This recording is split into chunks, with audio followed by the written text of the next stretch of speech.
Et bonjour à toutes et à tous et bienvenue dans cette nouvelle vidéo.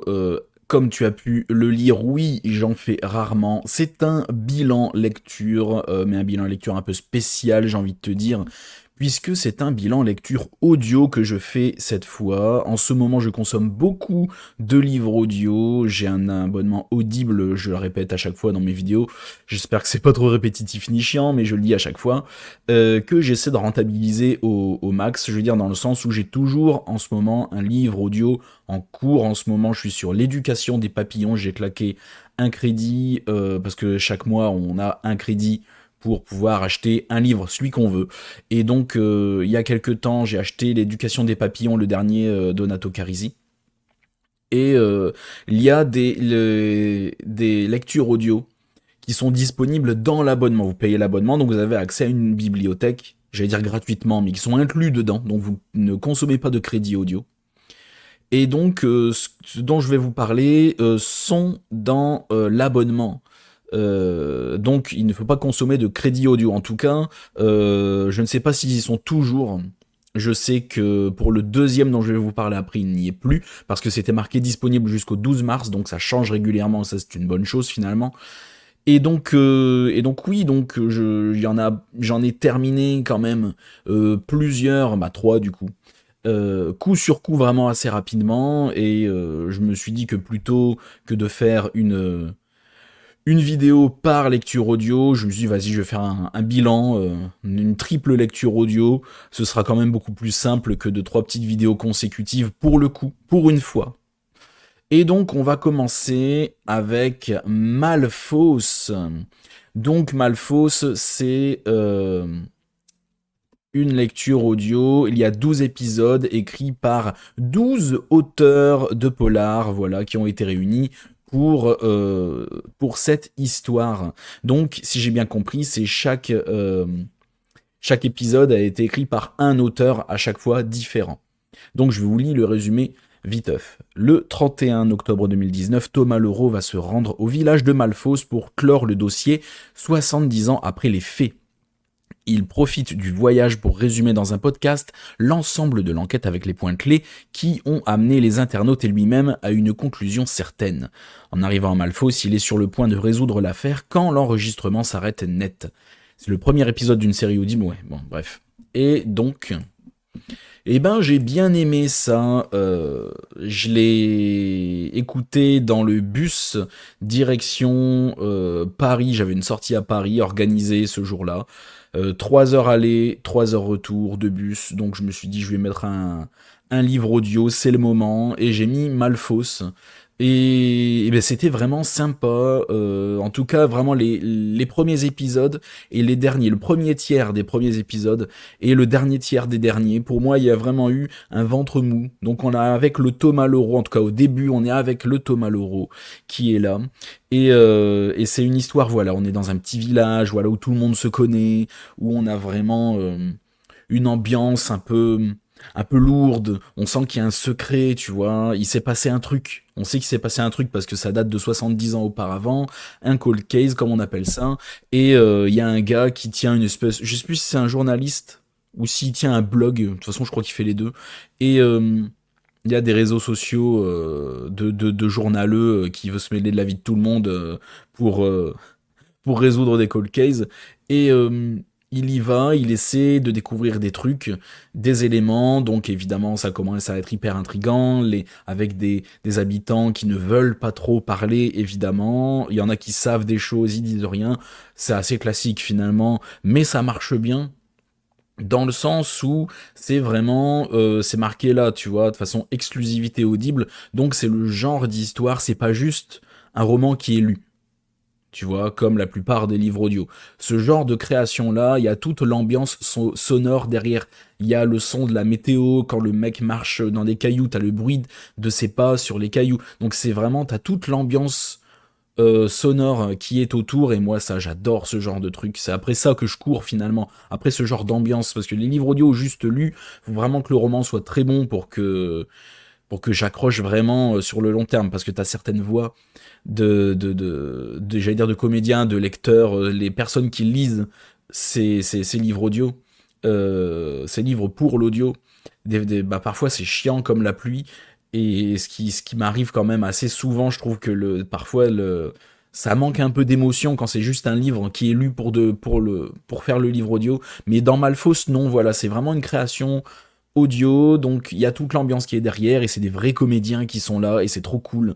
Et l'ambiance est vraiment là, ça, c'est de plus en plus dark, ça monte crescendo, c'est de plus en plus malsain. En plus, on est dans 3 temporalités, parce que cette affaire, comment dire, ben, elle est sur trois époques différentes. À chaque fois, il s'est passé des choses sur 3 temporalités. Donc l'affaire principale, ensuite deuxième temporalité, il s'est repassé des dingueries, et la troisième, c'est là on essaye de résoudre, nos personnages essaient de résoudre cette histoire. Et donc à la fin, on est quand même pas mal, hein. On s'attend pas sur quoi ça va tomber. Non, c'est très mystérieux.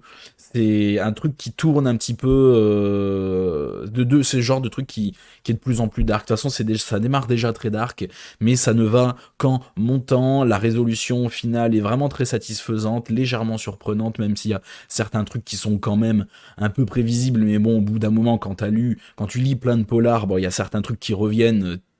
T'es même pas surpris, c'est même pas un point négatif, mais il y a des trucs, tu le sais, comment ça va être. Donc, mais là, non, c'est très sympa, je peux vous conseiller Malfos, même si j'ai trouvé quand même que, en fait, c'est super qu'il y ait autant d'auteurs, donc un chapitre équivaut à un auteur qui a écrit ce chapitre, tu vois, ce chapitre audio. Et donc, ce qui fait que j'ai trouvé que la qualité était quand même assez inégale. Donc le début de l'histoire, j'ai trouvé ça super cool, donc d'un épisode à l'autre, parfois l'écriture est très différente, forcément, parce que chaque auteur a sa patte, a sa façon de raconter les histoires, et donc j'ai trouvé ça hyper flagrant. Parfois, c'est très... Ouais, c'est jamais pareil. Parfois, vous pouvez avoir un épisode, c'est super, à la fin on est sur un climax, et l'épisode d'après, qui est beaucoup moins pertinent, beaucoup moins bien raconté, beaucoup moins... Enfin, c'est la descente parfois, c'est pour ça que j'ai dit, le premier tiers est vachement sympa, le dernier tiers, c'est le climax, c'est les révélations, donc c'est cool, on est beaucoup plus dedans, mais le milieu, le tiers du milieu, on joue un petit peu plus avec les montagnes russes, point de vue qualité, je trouve, qualité de l'histoire, vraiment. J'ai eu un moment de... Enfin, c'est pas que je m'ennuyais, mais j'ai eu une perte d'intérêt au milieu, vraiment. Parce que d'un chapitre à l'autre, c'était trop inégal, je trouve. Beaucoup trop inégal. Et il y a l'une de ces temporalités je me suis dit, mais quel rapport au fait avec l'histoire? Il y a certains trucs, j'étais en mode, mais quel impact ça a avec notre enquête? En fait, à Malfos, parce que Malfos, c'est le nom d'une ville, ça je l'ai pas dit. Je me suis dit, mais quel rapport en fait? Qu'est-ce que c'est des personnages qui vont pas avoir d'impact? C'est des trucs racontés, mais on aurait dit une histoire parallèle à notre histoire. Enfin, c'est trop à l'histoire principale. C'était un peu bizarre, j'ai eu du mal à remettre tout en contexte. C'est peut-être moi qui suis idiot, ça peut arriver, hein, voilà, des coups de mou comme ça. Mais, euh, mais ouais, vers le milieu, j'ai eu un peu de mal. Mais sinon, franchement, c'est cool, c'est le genre d'ambiance bien dark. On a des révélations, on a tout. On n'est pas surpris, mais on passe un bon moment. Si vous aimez ce genre de choses, allez-y. Allez-y, vous pouvez y aller les yeux fermés. De toute façon, vous n'avez pas besoin de vos yeux. Ensuite, c'est L'enfant au caillou de Sophie Loubière. Le résumé, avant tout. Elsa Préau est une retraitée bien ordinaire, de ces vieilles dames trop seules et qui s'ennuient tellement, surtout le dimanche, qu'elles finissent par observer ce qui se passe chez leurs voisins. Elsa, justement, connaît tout des habitudes de la famille qui vient de s'installer à côté de chez elle, et très vite elle est persuadée que quelque chose ne va pas. Les 2 enfants ont beau être en parfaite santé, un autre petit garçon apparaît de temps en temps, triste, maigre, visiblement maltraité. Un enfant qui semble appeler à l'aide. Un enfant qui lui en rappelle un autre. Armée de son courage et de ses certitudes, Elsa n'a plus qu'une obsession, aider ce petit garçon qui n'apparaît ni dans le registre de l'école, ni dans le livret de famille des voisins. Mais que peut-elle contre les services sociaux et la police qui lui affirment que cet enfant n'existe pas? Et qui est vraiment Elsa Préau? Une dame âgée qui n'a plus toute sa tête, une grand-mère souffrant de solitude comme le croit son fils, ou une femme lucide qui saura croire à ce qu'elle voit? Donc on est avec Elsa Préau, personnage que je n'ai pas du tout apprécié, personnage qu'on a voulu nous rendre vraiment très émouvant. Je comprends pourquoi, parce qu'évidemment, c'est une vieille dame d'un bon 70 ans bien tassée, si je me rappelle bien, parce que c'est dit qu'une seule fois ou deux dans le roman. Enfin, je dis roman, mais à la base, c'est un roman, là, c'est vraiment un livre audio. Tu vois, il n'y a pas d'ambiance sonore, il n'y a pas de machin. C'est vraiment un livre audio lu par Sophie Loubière elle-même.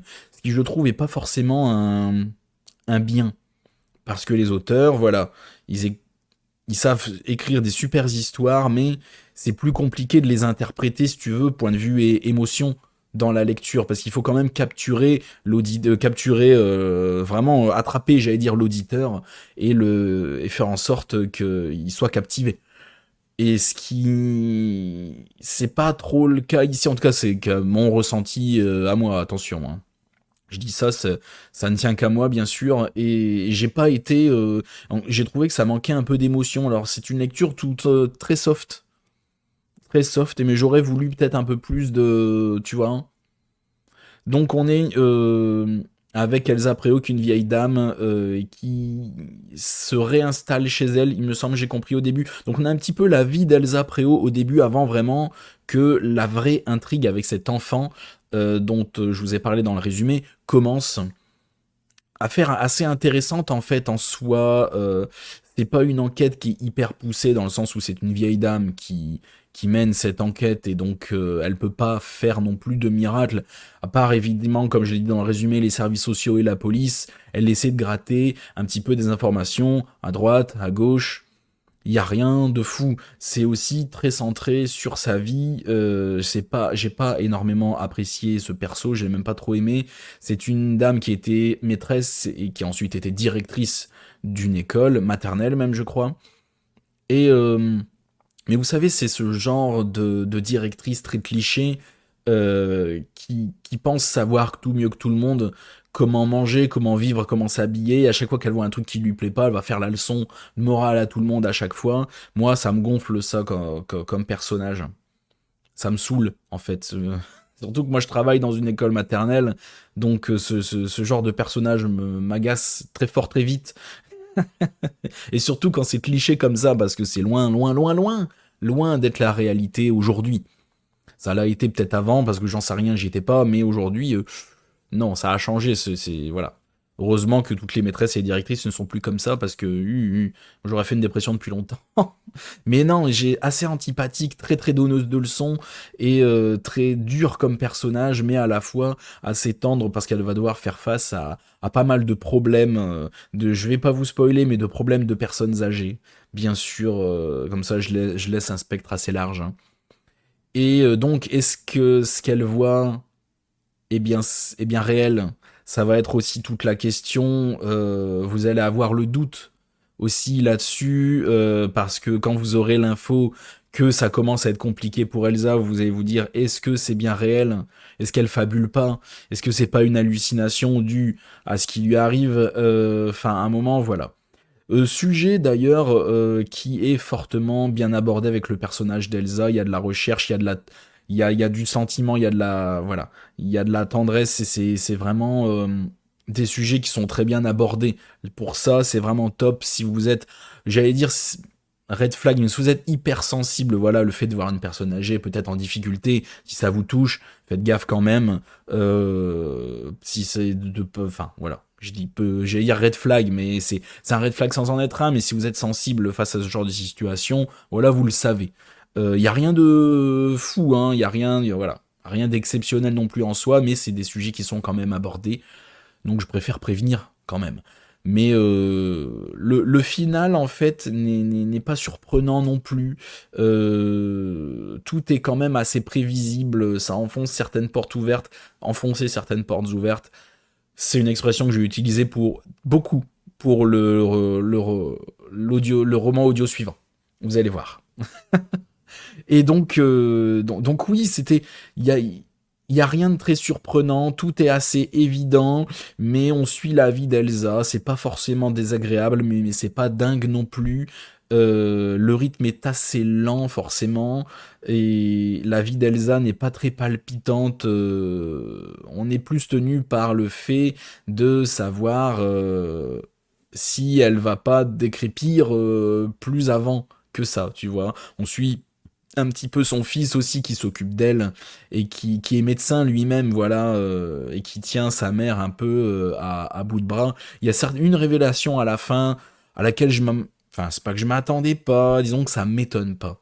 J'ai pas été surpris, je l'ai pas vu arriver parce que je vous avoue que j'étais pas en mode lecture d'enquête, donc du coup mon cerveau n'était qu'à moitié allumé, si tu veux, ou un quart allumé.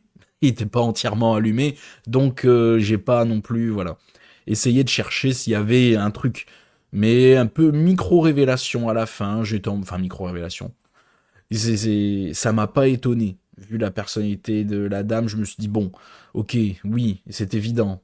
Évidemment, enfin voilà. C'est sympathique, c'est pas mauvais, mais j'ai juste pas accroché en fait à ça. J'ai pas été aussi réceptif que j'aurais certainement dû l'être. C'est pas que je me suis ennuyé, mais il faut quand même être dans un mood assez tranquille. Faut le prendre comme il est le roman. C'est pas un roman hyper rythmé, c'est un roman assez lent.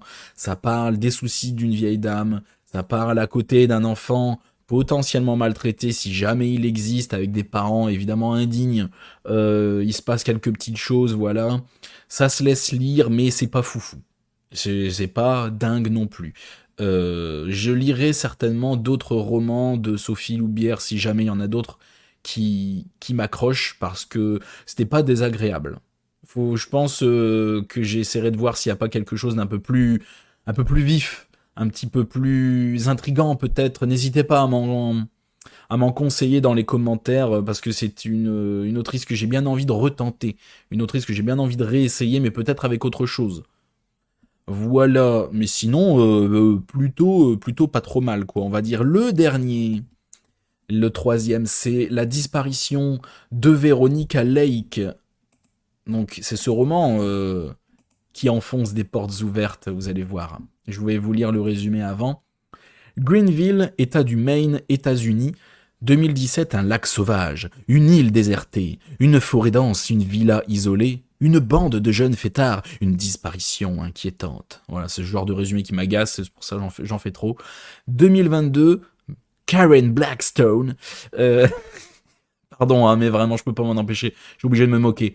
Journaliste spécialiste, voilà, c'est pas méchant, hein, mais voilà. Karen Blackstone, journaliste spécialiste des cas de disparition irrésolus, pose ses valises et ses interrogations à Greenville, bourgade tranquille au bord de Moosehead Lake. Bien décidée à élucider le mystère de la disparition de Veronica Lake, elle va très vite se heurter à la méfiance des habitants. De découverte en révélation, l'enquêtrice tente pourtant de faire émerger la vérité sur cette affaire taboue, une vérité aussi glaçante et noire que les eaux de Moosehead Lake. Donc ce roman est une porte ouverte que l'on essaye d'enfoncer à grands coups de pied. Mais tout est une évidence dans ce roman, tout, tout. Déjà, on va commencer par le résumé qui est tellement surfait que voilà, j'ai pas pu m'empêcher de le vanner tout en le lisant. Faut plus faire ce genre de choses, s'il vous plaît. Ne faites plus ça. Ça n'accroche plus personne depuis 2009. Vraiment, faut plus le faire. Et Karen Blackstone, vraiment, on sent que Sébastien Théveny, j'imagine qu'il est français, ou en tout cas francophone. Euh, on sent que voilà, c'est un auteur francophone ou français qui écrit sur un truc qui se passe aux États-Unis, c'est-à-dire que tous les noms sonnent un peu, pas cliché, mais si, cliché quand même. Le Veronica Lake, le Greenville, le Karen Blackstone, enfin, vraiment tous les noms, bon, voilà quoi, c'est. Ouais, c'est un peu cliché sur les bords, quoi. Dans le Maine, en plus, on sent un petit peu le petit clin d'œil à Stephen King, voilà, où tout se passe dans le Maine. Le mec a peut-être voulu faire la même. Ce qui est fort louable, c'est même pas un reproche, mais c'est une constatation.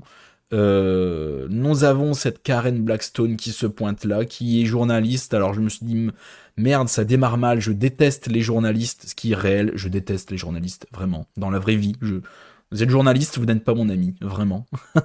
Ça ne regarde que moi après. Je me suis dit, vas-y, pas d'a priori, on commence l'histoire. Véronique Lake, en plus, elle a vraiment le goût de la vérité, elle travaille pour un journal un magazine spécial d'enquête, Cold Case, elle déterre des trucs, mais elle cherche la vérité. Je me suis dit, vas-y, elle cherche la vérité, prends-la pas comme une journaliste, elle cherche la vérité. Vas-y, je me suis fait un lavage de cerveau pour pas, pour partir vraiment de manière neutre. Et je me suis dit, vas-y. Et ça a commencé, enfin, ouais, ça reste assez, j'allais dire plat, tout est évident, elle arrive, elle pose deux, trois questions à droite, à gauche, mais les questions, voilà, sont d'une évidence confondante, les réponses aussi, et ce à quoi ça l'amène, ça reste évident, il n'y a rien vraiment de mystérieux. Elle enfonce des portes ouvertes tout du long. J'aurais pas forcément mené cette enquête-là dans cet ordre-là. J'ai l'impression que tout est fait un peu à l'envers. Parce que moi, perso, quand j'arrive là, je parle au maire et au shérif en premier, pas en dernier. Tu vois? On va voir les autorités locales d'abord. Bonjour, je suis journaliste, je viens chercher. Tu demandes, tu fais d'abord l'officiel. Si l'officiel ça marche pas, là, tu commences à gratter un petit peu la vase, tu vois, un peu la bouse, pour voir là si tu peux pas déterrer des trucs, tu vas voir les gens, tu vas voir un petit peu les trucs. Là, c'est elle a fait l'inverse. Du coup, ça fait que c'est compliqué, c'est pas très intéressant. Ce qu'elle découvre, c'est si évident, si évident. Il y a rien de vraiment mystérieux, si tu veux. Il y a rien de mystérieux. C'est pour moi, ça a été Ouais, ça a été assez compliqué, quoi. Les déductions qu'elle fait, il y a rien de très poussé. Où est Veronica Lake? Donc on parle d'une disparition, donc à un moment, c'est est-elle morte ou pas? La réponse, moi, je l'ai eu quand même assez vite. Euh, Là, il y a d'autres mystères dans cette famille Lake. Il faudrait compter le nombre de fois où le père, où il y a Lake dans ce roman, mon Dieu, ça doit apparaître au moins 500 fois. Tellement je l'ai dû l'entendre en je sais plus combien d'heures d'écoute, c'est une folie. Et enfin, j'ai rien de plus à dire, j'ai rien de très positif à dire. J'ai pas aimé. C'était pas inintéressant en soi. La femme qui faisait la lecture audio, j'ai pas mon téléphone sous la main, je peux pas aller voir son nom. Euh, faisait vraiment bien le taf, elle avait une voix agréable, intéressante, qui avait de l'intonation, il y avait des émotions. Je pense que j'ai pas abandonné l'audio grâce à elle. Il y a eu de ça, franchement, bravo, bravo à cette dame parce que franchement, non, non, elle fait largement bien le taf. C'était bien cool, elle donne envie de continuer quoi. Mais voilà, ouais. À part tout est très évident, la fin, je l'ai vu arriver, mais alors de loin, loin, loin là-bas. J'étais ici, c'était là-bas, loin, et je l'ai vu quand même, tu vois, vraiment. Ouais, tout est très évident, quoi. Ouais, les personnages. Alors déjà, le style d'écriture, ouais, est assez simple. Bien, hein. Attention, hein, j'ai pas dit que c'était mal écrit, hein. Loin, très loin de là. Mais y a rien de fou, quoi. Euh, les personnages ne sont définis que par un trait de personnalité. C'est le genre de truc avec lequel j'ai un peu de mal. Voilà. Lui, bon ben ça va être un petit peu le connard. Voilà, il va faire le connard, il ne fera que le connard tout du long, et c'est tout. Et à chaque fois, c'est comme ça. La serveuse, bah, elle est plutôt sympa, voilà, donc elle sera que plutôt sympa. Elle aura rien de plus. Elle aura pas de coup de sang, de moments où ben ça va la saouler de voir une journaliste là. Elle va être sympa dès le départ, elle va rester sympa tout du long. Il n'y a pas de nuance. Il n'y a pas de nuance, tellement, tu vois. C'est pareil, à un moment, elle interroge parce qu'il y a une soirée, en fait, c'est parce que la Véronica Lake, elle a disparu, voilà. Elle a une petite île au milieu d'un lac avec une maison et tout, et ça appartient à sa famille. Sa famille vivait là, c'était la famille la plus riche du bled, tu vois. Et donc, elle a disparu sur cette île-là. Elle a disparu là. Elle faisait une soirée entre potes. Elle était avec ses potes, ses parents n'étaient pas là. Et donc, elle fait une soirée. Et en fin de soirée, pouf, enfin, même au milieu de la nuit, finalement, pouf, elle disparaît. Il n'est plus là. Terminé. Et donc, où qu'elle est partie? C'est ça la question. Qu'est-ce qu'elle est devenue? Parce que, voilà, c'est toute la question. C'est une affaire qui date de 5 ans auparavant. Ça se passe en 2022, je crois, cette histoire, et elle a disparu en 2017, Veronica Lake, et donc, comment qu'elle a disparu, tout ça. Et donc, je pensais à l'interroge un de ses potes, la Karen Blackstone, un de ses potes qui vit toujours à Greenville, et c'est concrètement un peu le mec un peu méfiant, bougon tout le temps, voilà. Mais il est tout le temps comme ça. Il y a pas un moment où il est un peu plus joyeux, ou non, il bougonne tout le temps, il est un peu bourru. Tout le temps, comme ça. Tout le temps. Moi, ça me saoule. C'est pas intéressant. J'enfonce le livre et je suis absolument désolé, aussi bien pour l'auteur que pour Audible, que pour la dame qui a lu ça et que pourtant elle a fait un super taf. Mais je vais pas mentir non plus, je suis désolé. Hein. Mais l'enquête est pas inintéressante, mais pas vraiment. Enfin, un peu trop évidente, mal foutue. C'est assez plat tout du long, il n'y a pas vraiment de mystère, tout est prévisible. Je vous la conseille pas vraiment. Après, c'est gratuit dans l'abonnement Audible, donc si tu sais pas quoi écouter, que t'as pas encore écouté ça, que t'as du temps à tuer, écoute-le. C'est pas horrible, tu vois, hein, c'est pas mauvais, mais c'est tellement plat et classique que ben moi j'en retire rien, je vais l'oublier très très vite et je suis déjà passé à autre chose là. Donc voilà, je suis désolé d'avoir descendu. J'ai préféré le descendre en dernier, comme ça au moins vous avez le positif au début et il y a moins de gens qui vont dans mes vidéos jusqu'au bout. Donc le négatif en dernier, voilà, il y a moins de gens qui le verront, mais je vais pas mentir non plus quoi. Moi je suis toujours honnête. Moi je fais partie de la team qui, même si la lecture a été négative, bah on le dit. On le dit quand même, on ne descend pas, on est désolé, ça ne l'a pas fait avec moi. Et puis voilà, c'est mieux d'être honnête comme ça. Parce que quand je vais sur Thread des fois, et qu'il y a quelqu'un qui ose dire qu'à un moment, elle n'a pas aimé un roman et qu'elle l'a posté, en plus sur ses réseaux, ah mais vous verriez la shitstorm que cette personne se prend. C'est terrible. Moi sur Thread, j'y vais plus. Je regarde, je commente parfois certains trucs comme j'ai pu le faire il y a quelques jours, et puis c'est tout. Moi je ne poste plus rien sur Thread. Je viens, je mets mes petites lunettes d'espion et puis je regarde ce que les gens mettent. Voilà. Comme Facebook, je suis là, je regarde, mais je poste rien, ça me sert à rien.